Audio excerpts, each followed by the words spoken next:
So it was kind of a rough weekend. Experienced some fatigue and some,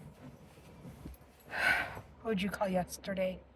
I just didn't feel right yesterday. I have one of those pulse oxes that they use in the doctors. I have a home one, and my heart rate was really high, and my oxygen saturation was a little low, like low 90s.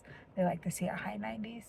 Um, and the conclusion I finally came to was that it was just a really extended, mild anxiety attack.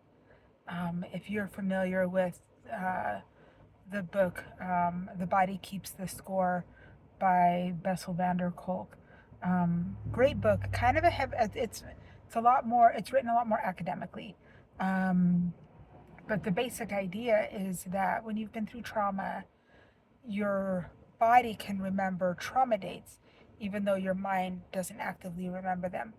And so I think that's what's going on right now. It's just my body's remembering Sydney's death. My body recognizes that it's a significant year. And I mean, and yes, I know it consciously, but I don't know, just my body's feeling it more this year than it has. And so I had a session today with my friend Deb. She is an embodied processing practitioner. And so we did a little bit of work to it's called resourcing, to find a safe place where you can you can trigger yourself and feel that safety. And we're going to meet again on Wednesday, and she's going to teach me how to bring the grief of losing Sydney into my safe space. And so I'm interested to do that. But in the meantime, I'm just taking things very slowly and intentionally. So, like with my exercise this morning, I know I didn't want to go back to sleep. And like I knew it was important for me to keep the habit, but I wasn't up to lifting heavy.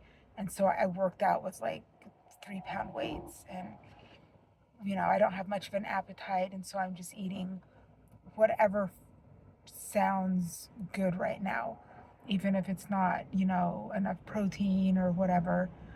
Just making sure I get the calories that I need, and working on some other coping mechanisms that are helping me feel better. But this too shall pass.